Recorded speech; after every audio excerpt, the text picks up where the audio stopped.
5 de la tarde es la hora en la que ha iniciado esta diligencia judicial. Hasta el momento van a recabar las imágenes y además lo que se denomina la copia espejo de estas imágenes de todas las cámaras en la residencia presidencial y en el complejo que constituye Palacio de Gobierno. Está con nosotros el doctor Luciano López. El doctor Luciano López es abogado del coronel Harvey Colchado, quien ha presentado el día de hoy un recurso de amparo contra nada menos que el presidente de la República y otros, pero encabeza la lista Pedro Castillo Terrones. También está en la demanda comprendido el actual ministro del Interior, Willy Huerta, también Segundo Mejía, Carlos Tuce, Carlos Morán, en fin, la presidencia del Consejo de Ministros, el Ministerio del Interior como tal, demandante Harvey Colchado. Y esto es para pedir el archivamiento de todos los procesos que se han iniciado en su contra y ordenar al presidente de la República que se abstenga de continuar con actos intimidatorios contra el coronel de la Policía Nacional. Este recurso ha sido presentado por Luciano López, quien está con nosotros en los estudios de 2022. Muy buenas noches, doctor, y gracias por acompañarnos. Al contrario, gracias por la invitación. Es un documento extenso, son más de 80 páginas que dan cuenta de todo lo que ha ocurrido con el coronel Colchado desde el 24 de agosto, que fue el momento, el día en el que se presenta esta primera demanda, ¿correcto? O sea, el 24 de agosto... Después de los incidentes del 9. Correcto, sí, porque en realidad, Mávila, el contexto es un poco más amplio, porque nosotros al menos lo que estamos haciendo es presentar la evidencia de que desde que se forma el equipo especial de fiscales, luego viene la coordinación entre la Fiscalía y el exministro Mariano González, y el ministro acepta el pedido de la Fiscalía en conformar el equipo especial, y apenas se firma la resolución ministerial conformando el equipo, eso es 18 de julio, recordaremos todos que al día siguiente, más bien al ministro lo despiden. Yo creo que en ese momento empieza el tema. Con la salida de Mariano González. Claro, porque en ese momento recordemos que Mariano González, creo que lo dijo aquí en tu programa, lo dijo también en varios programas, él ya estaba convencido entonces que aquí había una obstrucción a la justicia, y luego, desde el 19 de julio, viene el pedido de la Fiscalía, ya luego de las tácticas de inteligencia y las labores de investigación de este equipo especial de la policía, de que se consigue información que le sirve a la Fiscalía para pedir la detención provisional, el allanamiento y el registro que comprenden a la cuñada del presidente Castillo. Entonces eso ocurre el 9 de agosto. Para el caso concreto del coronel Colchado, es a partir del 9 de agosto donde comienza toda esta historia de presiones. Porque, mire, desde el 9 de agosto, el coronel, por ejemplo, el 15 de agosto pide mediante oficio, y lo estamos demostrando aquí, la primera, el tema de las remesas para los recursos que necesita su unidad. No recibe respuesta. Manda otro. Están los oficios, todo que en algún aquí. Momento los hemos mostrado aquí. Le recuerdo a nuestros televidentes, a ustedes que nos ven, hemos mostrado aquí los oficios en los que insistentemente pide son por lo los menos recursos, 4. sí. Correcto, sí, y los recursos no llegaron hasta ayer o anteayer. Y en ese interín, más bien lo que ocurre es, por eso digo, los hechos hay que mirarlos contextualmente, es allí que el 24 de agosto, o sea, en ese espacio, aparece la denuncia del presidente Castillo, y lo conversamos también la vez pasada, en la misma fecha aparece la denuncia anónima, famosa, ¿no es cierto? La del autosecuestro y la el del de autosecuestro, que además que no tiene nada que ver porque el señor Colchado en ese tiempo ni siquiera era jefe de la DIVAC. Pero aparecen las dos denuncias el 24 de agosto. Y 3 días después, el 27 de agosto, el presidente cambia a todo el comando general de la policía, comandante general, jefe del Estado Mayor, y para lo que concierne al coronel Colchado, cambia al inspector general. ¿Quién es el inspector general? El que tiene que conocer estas denuncias. Entonces, ese escenario es uno en donde la garantía de la imparcialidad del órgano que tenga que conocer estos procedimientos está rotundamente quebrada. No tiene garantía ese coronel Colchado. ¿Por qué la demanda, le digo, es contra el presidente de la República y no contra la comandancia de la policía o contra el Ministerio del Interior? Si esos cambios se hacen, digamos, bajo esa autoridad. Ahí quisiera hacer una precisión. Ajá. Es el presidente de la República porque él es el que genera los actos intimidatorios y porque él es el que... ¿De qué manera podrían explicarnos con detalle por qué es el presidente, él, quien encarna estos actos intimidatorios? Porque incluso lo que pide este recurso que ustedes han presentado es ordenar al presidente de la República se abstenga de intimidar al recurrente. Sí, claro. ¿Cómo ha intimidado Pedro Castillo al coronel Colchado? Porque estas denuncias que son de carácter disciplinario van a un espacio que está controlado por él. Porque por mandato constitucional, el presidente de la República es el jefe supremo de las Fuerzas Armadas y de la Policía Nacional. Esto que estoy comentando, Mávila, y que creo que aporta como respuesta a tu pregunta, es que la Defensoría del Pueblo ha emitido en los últimos días tanto un amicus curiae como un comunicado en su portal web, es del 14 de septiembre, hace 2 días, en el cual dice lo que acabo de comentar, que ese es un abuso de poder. Ni siquiera ya lo decimos nosotros, lo dice la Defensoría del Pueblo, que es un órgano constitucional que tiene justamente esa función. Esa es la razón por la que demandamos a Castillo y sí demandamos también al ministro del Interior, porque hay otro contexto adicional. Claro. El contexto adicional es que el coronel Colchado, que lidera este equipo especial de la policía, como ya lo comentamos, está sin recursos dados de manera oportuna.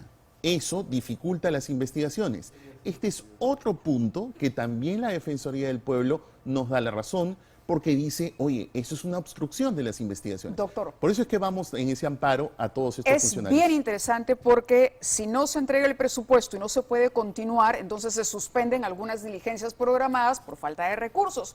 Y eso le pregunto, y dejo la pregunta abierta no solamente para Luciano López, sino también para el doctor Espinosa Saldaña, ex tribuno del Tribunal Constitucional, que está aquí con nosotros. Le agradezco su presencia en nuestros estudios. Como siempre. Esto también podría ser interpretado, esto de no entregar el dinero en el momento, la partida ya establecida en una resolución ministerial, etcétera, como una obstrucción a la justicia, ya no solo por Colchado, sino por la propia fiscal Patricia Benavides o la fiscal Marita Barreto.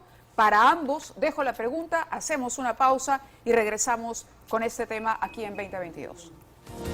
Muy bien, estábamos conversando con el doctor Luciano López, se ha sumado a la mesa también el doctor Eloy Espinosa Saldaña, que ha sido parte del Tribunal Constitucional, porque hoy se ha presentado, y recapitulamos eso, una acción de amparo presentada por el coronel Harvey Colchado contra el presidente de la República para que se abstenga de intimidar al recurrente a través de denuncias, en inspectoría, a través, por ejemplo, de no otorgarle los recursos que requiere esta unidad especializada.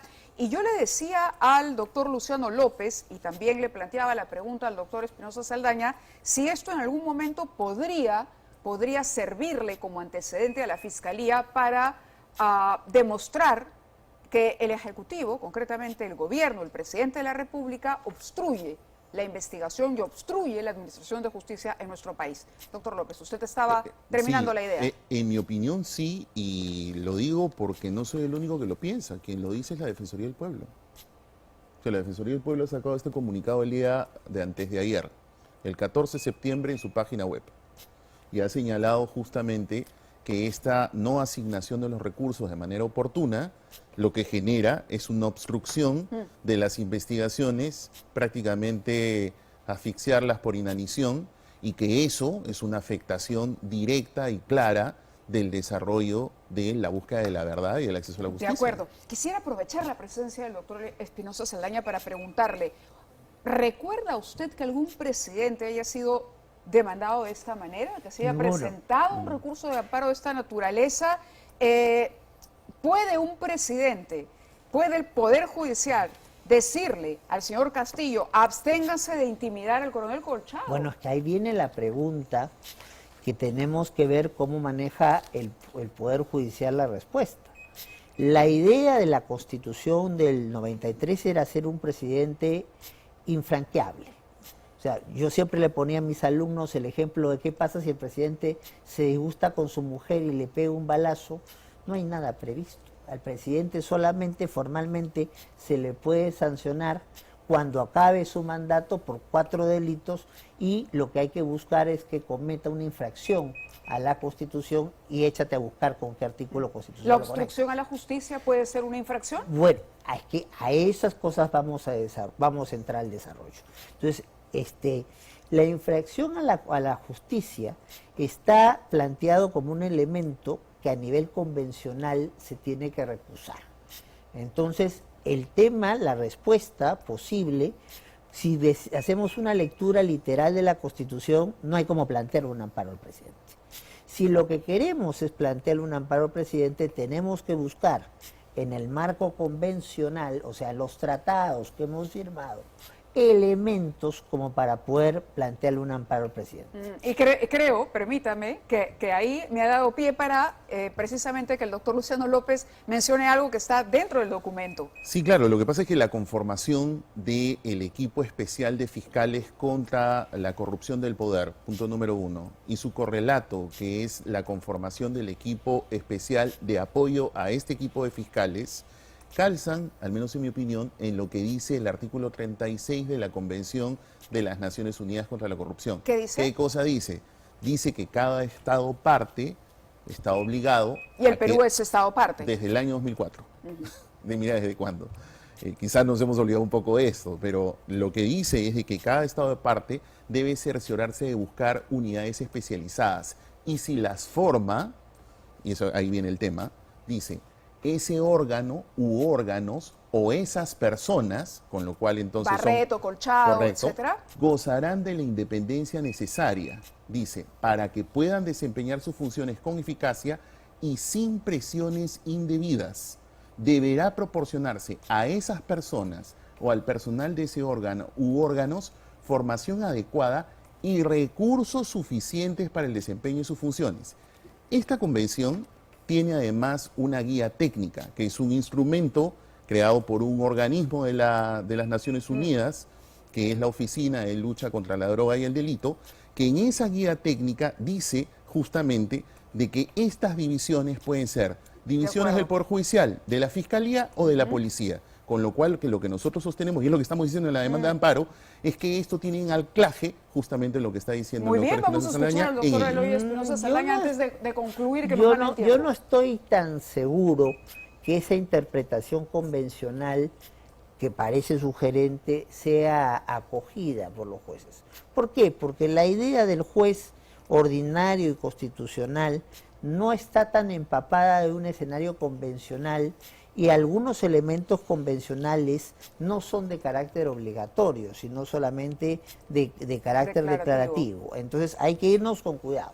Entonces, no todas las situaciones que se van a presentar en un enfrentamiento potencial entre un gobierno y un equipo de investigación van a encajar necesariamente en el artículo 36. ¿Qué opciones tiene Colchado de tener éxito con esta...? Yo no creo que muchas, pero porque la lógica judicial ha cedido hasta permitir que se haga la investigación al presidente de la República. No me hago al juez promedio de nuestro país, por más interesantes que son los argumentos planteados por la Defensoría del Pueblo y que recoge el doctor López, no me hago al juez promedio de nuestro país juzgando al presidente de la República porque se haya obstruido. Exhortarlo simplemente a que cese el hostigamiento. Yo creo que al que debería atacar es al ministro del Interior.